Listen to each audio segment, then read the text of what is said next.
A brief explanation of the practical function of poetic forms in the psychometric assessment of person-specific perceptual sets, including needs, base motives, conflicts, personality disorders, and various other sets and subsets of cognitive organization and disorganization. A metapoetic couplet about a loom that reminds the reader of a pair of clouds in the shape of a skein of yarn or ball of twine can be analyzed using psychological interpretation, complex algorithms, or both. A pictorial sonnet which moves the mind toward its visual completion of a memory, fantasy, dream, or daydream of yesterday's falling stars or twinkling planets can also be utilized as a measurement tool to examine a subject's personality characteristics, emotional functioning, and psychological stability or instability as the case may be. Any act of setting an object into motion, whether literally or metaphorically with another object yet unnamed, unknown, or unidentified, especially in cases where persons are reluctant to describe or discuss their thinking processes openly, can be employed to detect an underlying thought disorder.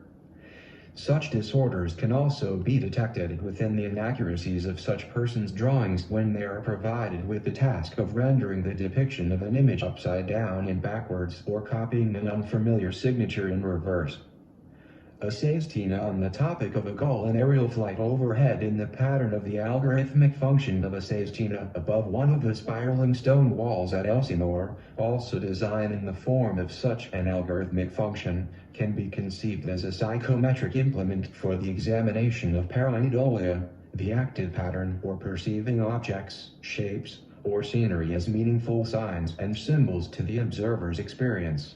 In analyzing and interpreting such experiences, the analyst and interpreter should be careful to distinguish between reality, fantasy, and representation. Whether, for instance, the reader of a pantomime whose content describes parallel pairs creating these dissonance intervals within each regular movement and memory of the fluorescent-tipped waves bearing the light of incoming tides,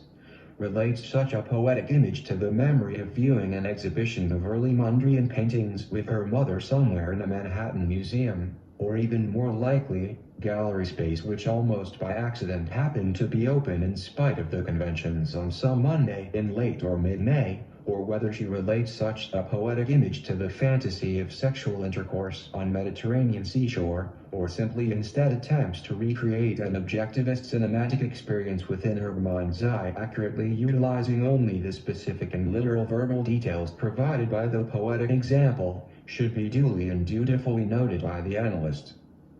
Likewise, the symbolic importance of affective and associative processes within the categories of fantasy, reality, and representational preference should also be identified and assigned psychometric values. Such responses can be prompted further if the subject's initial projective reactions fail to provide specific and or relevant psychological information within any one of the categories. If, for example, a subject responding to the same pantomime mentioned above identifies one or more of the obvious literary references within a passage such as the following: glimmer and glisten sea and sky changes unchaining of things that seem both pearl and jar, as belonging to Shakespeare, and or Keats and or Hawthorne and or Carroll and or Yeats and or Sandburg and or Sorrentino, but fails to observe any connection to Dickinson and or H.D. and or Angelou and or Wilner and or Kaiser and or Calvac-Horace, the analyst should feel encouraged either to ask a direct question concerning the content of any sapphic stanza or request that the subject compose an eclogue on the topic of gender parity and the distribution of labor performance in 21st century economics. A prose poem describing the course of an internal dialogue engaged in the discussion of either a particular memory or of rifts and gaps in the process of remembering what was, what is, what one is waiting for, or whether one recalls that one is still waiting at all, can be utilized at the outset of a psychometric evaluation as a strictly cognitive differential assessment, as well as a practice set assisting the examiners in preparation and mitigation of potential unintended and unconscious influences they may have on the subject's responses. Post-imagist poetries and poetics. as represented in the following fragment, which presents the ambiguity of subject phnos and object ontos in the form of the ambiguous figure moth candle substituted for the more familiar Wittgensteinian duck rabbit as follows: as moth to candle flame. For what comes into being, falters and fails, can be utilized to assess and provide a wide range of data concerning cognition and personality variables such as motivations, response tendencies, cognitive operations, affectivity, personal and interpersonal perceptions and self-perceptions, as well as any inherent difficulties in determining the important distinction between foreground and background. A terset which utilizes references to a variety of classical and/or mythological and/or sci-fi narratives in order to explore the themes of loss and reparation, such as the following: patient Isis gathering pieces of Osiris, her beloved long-suffering Helen recording the names of the irrecoverable dead vigilance of Orpheus, who for just one moment turns and loses the bolts in his head, can be utilized to determine whether the subject's response to such content indicates that the subject is prone to empathy, rawpathy, or anthropathy. Further examples of rhythmically informed beat poetry, such as the following: I watched the best others' eyes of the best poets of Jim Morrison's generation make some of the best recordings of based language poetry in the form of sound without images, filmed on television sets and just outside of lion cages in the safe confines of zoos and news of zoos and zoos of news too, when what I really wanted was the roar. R-O-O-A-R-R-R. Not the patterned wallpaper or cute little folded origami or children's pop-up book, tail-wagging bright-eyed smiling tigers, but scary symmetrical fiery blinking tigers. Tigers. Tigers. TYYYYGGGGERRRRSRRRZZZZZ can be utilized to gather further information regarding determinants, the aspects of the poetic elements that trigger the response, such as form, sound, scent, sense and color, and location, which details within the umwelt of poetic elements triggered the response and whether those loci represent safe, secure, and comforting or rather edgy and adventurous space-time constructions of home, wilderness, zoo, amphitheater, stage, coffee shop, bookstore, shopping mall, etc. The golden coding content or even the dream or false assumptions of content in both the interpretation of poetic forms and the interpretation of